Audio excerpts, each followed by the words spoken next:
중국은 이재명 셀카 사진에서 시진핑 후보 오려냈다. 왜? 왜 오려냈을까? 자, 일단, 이재명이, 오늘, 기자단 간담회를 했는데, 이제 같이 동행 취재했던 기자단들하고 간담회를 했는데, 제가 이 간담회를 보면서 정말 TV 꽤 부술 뻔했습니다. 뭐 저런 간담회가 다 있느냐. 이거는 이재명이 아니고, 완전히 시진핑의 대변인이 시진핑과 중국 입장으로 이야기를 하고 있는 겁니다. 모든 면에서 우리 국민의 생명과 뭐 재산 같은 거 이런 게 다 걸려있는 문제. 이것도 전부 다 시진핑 입장에서 다 이야기를 하고, 그러다 질문하는 기자들이 정말 거기에 대해서 반박도 하나 안 하고 아주 도식적인 것을 넘어서 아예 그냥 질문하는 기자들조차도 이 중국의 입장에 서가지고 막 질문을 합니다.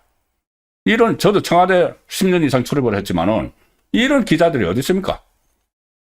그리고 특히 이재명, 대한민국 집권자라는 사람이 지금 시진핑의 편에 서가지고 전부 이재명이 오늘 한 이야기를 그냥 엄청 변조해가지고 들으면서 이거 그 자막에다가 시진핑 대변인 하면은 그대로 똑같은 내용 똑같습니다. 제가 몇 가지만 제가 핵심적인 부분만 말씀드리죠.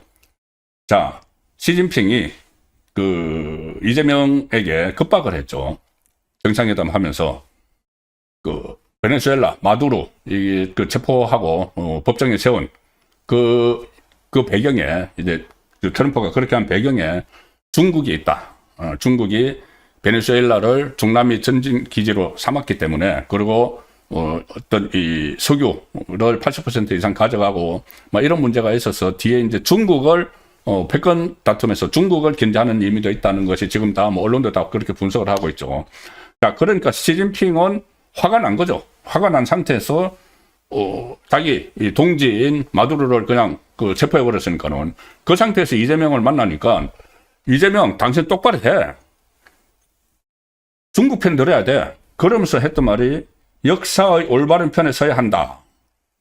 이렇게 이야기를 했죠. 그런데 이재명 한마디도 말도 못했습니다. 거기서 우리 대한민국 입장이 뭔지.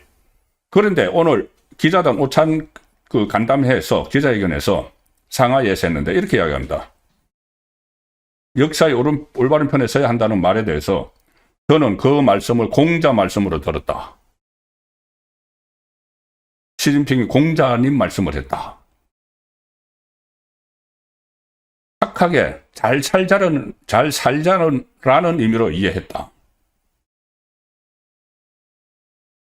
시진핑 주석이 특정한 의미를 부여하고 싶은 의도가 있는지는 모르겠는데, 우리가 역사적으로 바른 편에 서기 위해서 노력해야 하는 건 맞는다. 동문서답, 이런 동문서답이 어디 있습니까?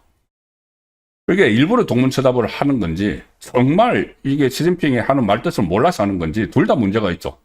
일부러 동문서답 하는 것은 이 상황에서, 이 급박한 상황에서, 이 한반도 정세까지 다 영향을 미치는, 이 동북아 정세에 영향을 미치는 이 상황에서 확실한 자기 입장 표명도 못하고 생각도 않고 그냥, 알면서 그러는 거라면은, 그것을 그대로 노출한 거죠. 아무 철학도 없고, 지금 국정, 외교 철학, 뭐, 지금 이 주변 환경에 대해서. 그리고 이게 진짜 몰라서 동문서답 하는 거라면 진짜 문제죠. 나 바보다는 이야기 하는 겁니다. 무슨, 이 역사의 올바른 편에 서야 한다. 그 공자님 말씀입니다. 착하게 잘 살자는 의미로 이해를 합니다. 이게 지금,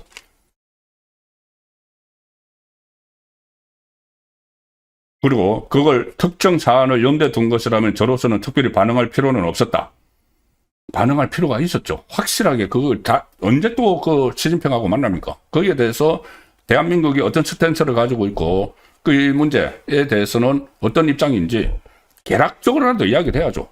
거기서 본인은 그냥 국빈 방문 왔다고 복잡한 전화는 없을 줄 알고 갔죠. 그런데 이게 뚝 터지니까는 거기에 대해서 아무 정리도 못하고 있다가, 그래놓고는 지금은 특정 사안, 그러니까는 베네수엘라 사태죠. 염두에 둔 것이라면은 특별히 반응할 필요는 없었다. 왜 반응할 필요가 없죠?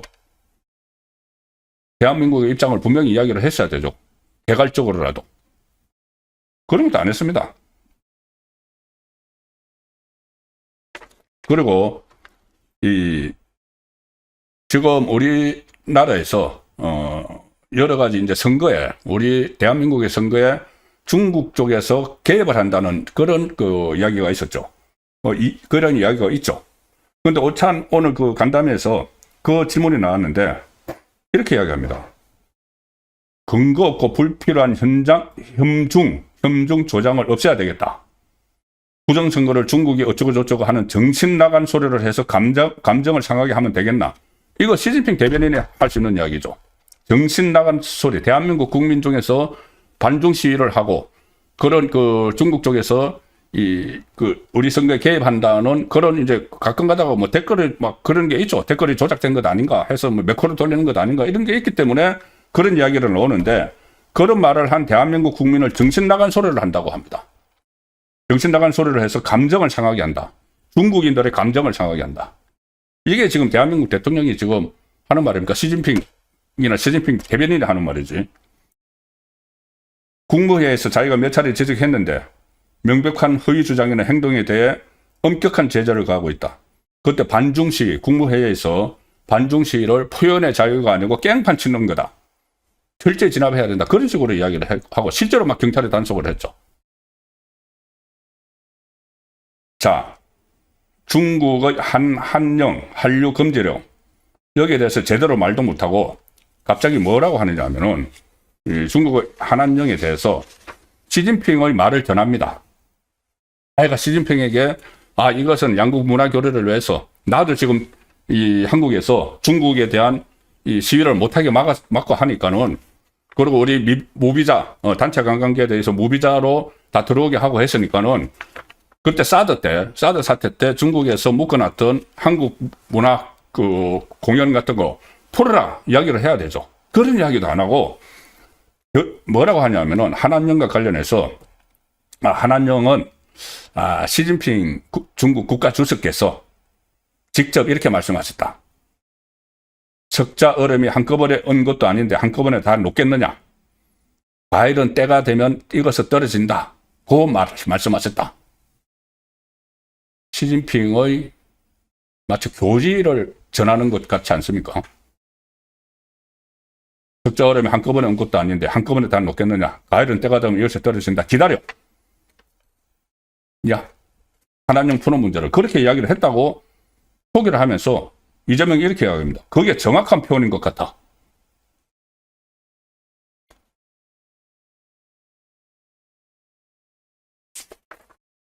쿠팡 사태가 있었죠. 쿠팡 사태. 한 기자가 또 질문을 이렇게 합니다. 이게 기자 질문인지 근거 없는 혐오 정서를 해결해 나가자는 게 이번 정상회담의 골자 같다. 기자 질문입니다. 이번 정상회담의 골자가 서로 근거 없는 혐오 정서를 해결해 나가자는 게 정상회담의 골자 같다. 그렇게 하면서 이제 또 뭔가 기자니까 뭐가 이야기를 해야죠. 다만 우리 국민이 서해 구조물이나 오래된 미세먼지 문제, 쿠팡의 중국인 직원 정보 유출 등에 근거해서 중국에 대한 반감이나 우려, 불편한 감정을 갖고 있는 것도 사실이다. 중국은 이런 배경을 알고 있는지, 시진핑하고 어떤 대화를 나눴는지 여쭙고 싶다. 이렇게 조심스럽게 물어보죠. 이재명이 뭐라고 하냐. 근거 없고 불필요한 혐오 선동에 대해 우리가 경각심을 갖고 엄히 제재해야 한다. 자, 그 다음 말이 이겁니다. 쿠팡의 범죄 행위자가 중국 사람이다. 어쩌라고요? 이재명 말입니다. 이재명이 한 말입니다. 그래, 쿠팡의 범죄 혐의자가 중국 사람인데 그래서 어쩌라고? 그리고 이렇게 이야기합니다. 일본 사람이면 그때부터 일본 사람 미워할 거냐? 쿠팡이 미국 사람이 있으면 미국 무지하게 미워해야 하는데 그거는 왜 안 하는 거냐 도대체. 아니, 미국 기업이 저거 한국 와서 그렇게 하는 거는 그 김범석 의장에 대해서 비판 여론이 뭐 들끓고 있죠. 그런데 이게 어쩌라고 이런 식으로 지금 반응을 합니다. 그래, 중국 사람이 그 쿠팡 정보 유출했는데 어쩌라고. 이게 이게 시진핑 기자회견이지 이재명 기자회견입니까? 시진핑 대변인이 하는 말이든지. 뭐 이런저런 이야기도 있는데 참 속에 들기도 그렇습니다. 예, 이거는 말씀드려야 되겠네요. 서해 구조물을 둘러싼 양국 지금 중국하고 갈등이 있죠. 마치 뭐 우리 이제 서해를 야금야금 들어오는 것처럼 여기에 대해서 이재명이 하는 말이 중국 구조물이 공동관리 수역의 중국 쪽 경계에서 살짝 넘은 거다. 살짝 넘은 거다. 중국은 그 해당 구조물에 대해서 진짜 물고기를 양식하는 양식장이다 라고 해명했다. 그냥 그대로 믿고 넘어가자는 건가요? 자, 어제 제가 말씀드렸죠. 이재명 샤오미 셀카 화질 확실하죠? 그거 샤오미가 잘됐다 해가지고 이거 이벤트 들어갔습니다. 그 인생 샷을 건졌다. 이재명이 그렇게 이야기했죠. 샤오미 가지고 찍고 나서 이거 잘됐다 해서 그래 인생 샷 찍기 캠페인 샤오미가 들어갔습니다. 시진핑 내외와 함께 찍은 이 셀피가 에이펙 때 이제 시진핑이 이재명에게 선물한 건데 샤오미의 플래그십 스마트폰 샤오미 15 울트라 촬영된 사진인데 이걸 가지고 샤오미가 지금 삼성전자 갤럭시하고 경쟁을 하고 있는 업체죠. 거기서 잘 됐다 해가지고 샤오미 코리아가 대대적인 소셜 캠페인으로 마케팅을 시작을 했다. 벌써 오늘 발표했습니다. 이재명 인생샷이라고 공개한 직후 어제부터 인생샷 샷던 샤오미 소셜 캠페인을 전격 전개한다. 이재명이 직접 증명한 샤오미 스마트폰의 이미지 성능을 한국 사용자들도 직접 경험하고 공유하도록 기획했다. 완전히 이제 홍보대사 역할 독특히 한 거죠. 오늘 이재명이 그렇게 이야기했습니다. 이 샤오미 모델이 디스플레이는 한국산이다. 삼성전자 거다. 뭐 이런 식으로 이야기했습니다. 그건 뭐 부분적으로 한국산이 들어갔는지 모르겠지만은 그것은 이 독일 광학 렌즈 전문 기업이죠. 라이카하고 같이 공동 개발한 그 핸드폰입니다. 그 카메라도 그렇고. 그런데 이제 샤오미는 이 기세를 몰아서 라이카와의 협력을 한층 강화한 전략적 공동 개발 모델도 발표한다. 그래서 프리미엄 시장 공략에 박차를 가하고 있다. 그 전에 한국 시장에서 싸우면은 가성비가 뛰어나다. 싸다 이거죠. 싸다 이런 이미지가 강했는데 지금 이재명이 완전히 이것을 극찬을 하고 나서 한국에서 이제 프리미엄 브랜드로 도약시키겠다. 이게 지금 이재명이 홍보대사를 역할을 해서 나온 이야기입니다. 그런데 이재명이 이렇게 4명 이렇게 뭐 사진 찍은 거 있죠.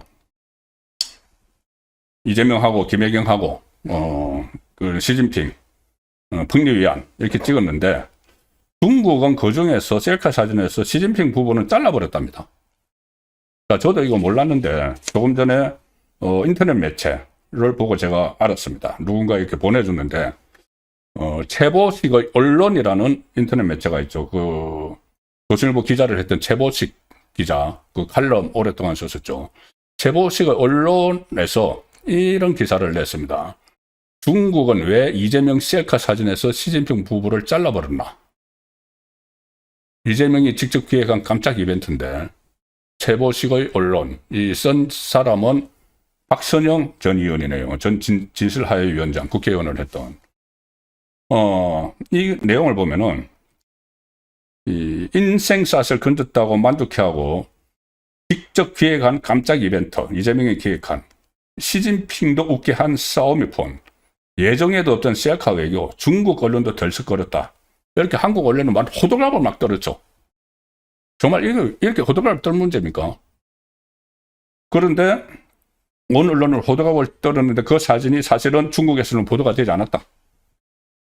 저게 이제 한국 언론에만 나왔고 중국이 사진을 공개를 했는데 그 사진에서는 이재명, 김혜경의 사진뿐이다. 저게 잘라졌다는 겁니다.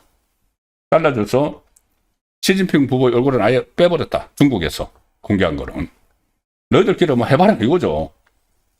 자, 그리고 결국 대한민국 대통령 부부가 싸움이 구형폰을 돌고 저희들끼리 신나서 히히거리며 셀카 찍으며 노는 장면만 보도가 된 것이다. 이 기사 내용입니다.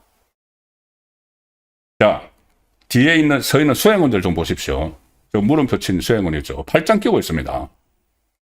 뒤에 있는 수행원들은 중국인인지 한국인인지 모르겠으나 팔짱을 끼고 서 있고, 어느 누가 최고 통치자의 국제 행사에서 팔짱을 끼고 서 있을 수 있는가?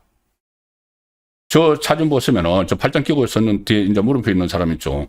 그 옆에 사람이 이 중국의 어떤 국장인데, 그 전에 저 일본에 가가지고 일본하고 이제 갈등이 있으니까는 그 양안 문제 가지고 갈등이 있었을 때 뭐 주머니에 손 넣고 이렇게 사진을 찍었던 그 국장이라고 합니다.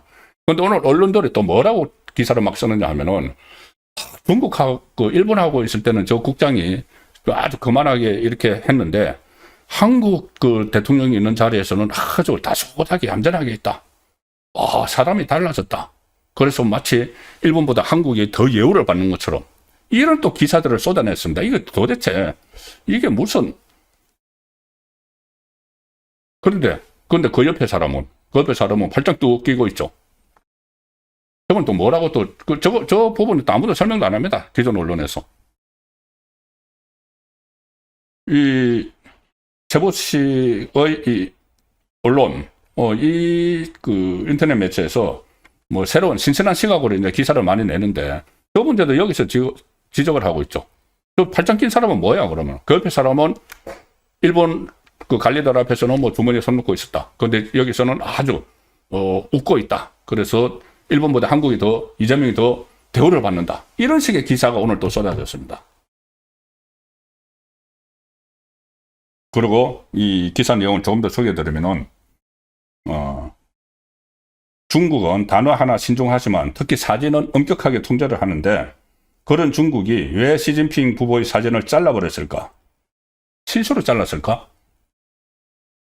이 기사 내용입니다. 시진핑의 부인이 백영궁 씨보다 못생겨서 잘랐을까? 호들갑을 떨다 못해 온 방송과 신문이 대서특별한 언론은 이런 중국의 보도 행태를 정말 몰랐을까? 몰랐다면 언론에게로 포기한 거고, 알고도 이렇게 호들갑을 떨었다면 국민을 오르간 거다. 이도 저도 아니라면 국민을 속인 거다. 그리고 이번 한중 정상회담은 공동성명서 한 장이 없다. 이건 또 뭐냐? 공동성명서 한 장도 없이 뭐 왕이 같은 외교부장도 아닌 외교와는 전혀 무관한 장관급이 공항에 영접을 나왔다고 그렇게 호들갑을 떨더니, 이 엄중한 시기에 대통령이라는 자가 공동선언문 한 장 없이 바로 옆 동네에 가서 3박 4일 동안 노닥거리고 있었나? 이번 한중 정상회담은 잘려나간 셀카 사진 외엔 건진 게 하나도 없다. 중국에게는 반미, 반일이라는 큰 선물을 안기고 우리는 현안을 아무것도 생기지 못했다. 자, 이렇게 상당히 지적할 대목이 굉장히 많습니다. 그런데 기성 언론에서 아무런 말도 안 하고 그냥 오늘 기자회견 하는데도 마치 뭐 명비어 청가를 부르듯이 그런 그 이야기만 나오고 하니까 그런 보도가 그런 것만 보도가 되는 거죠. 그래서 상당히 저는 이게 심각한 국면으로 지금 가고 있다. 그러면서 무슨 정보통신망법도 만들어 가지고 벌써 그 공표했죠. 공표했나요? 어쨌든 그 국회 통과시켜 가지고 제대로 말하는 쪽은 입을 털어 막으려고 하는 그런 시도까지 하고 있습니다. 이 기사 마지막은 이렇게 됩니다. 2013년에 시진핑과 첫 정상회담을 한 박근혜 대통령은 중국과 처음으로 성숙한 전략적 협력 동반자 관계 구축에 합의를 했고, 한중 두 나라가 한반도 핵무기 개발을 확고하게 반대했고, 한중 FTA 체결도 약속하고, 체결은 이제 2015년에 됐고, 판다도 한 쌍 선물로 받았다. 너희들이 탄핵시켰던 박근혜 대통령의 성과와 한번 비교해보라. 최소한 생각이라는 게 있다면 말이다. 이렇게 이제 기사가 끝을 냈습니다. 네, 제가 소개해드린 건 세부세계 언론에 나온 기사입니다. 어쨌든 이 지금 기성 언론이 정말 아무 역할을 안 하는 것을 넘어서 왜곡된 그런 정보들을 또 지사 선택한 정보들을 국민에게 알리고 있어서 정말 답답하다는 생각을 많이 합니다. 저도 청와대 출입을 한 10년 이상 한 입장에서 그래도 청와대 기자들이라도, 출입 기자들이라도 정말 잘못된 것은 잘못됐다고 이야기를 해야 되는데, 지금 그런 기사가 눈치껏 찾아보기 힘든데, 오늘 저 기사를, 누가 저에게 이거 한번 참고를 하라고 보내줘서 제가 들어가서 보고 이건 소개해 드려야 되겠다고 해서 말씀드렸습니다.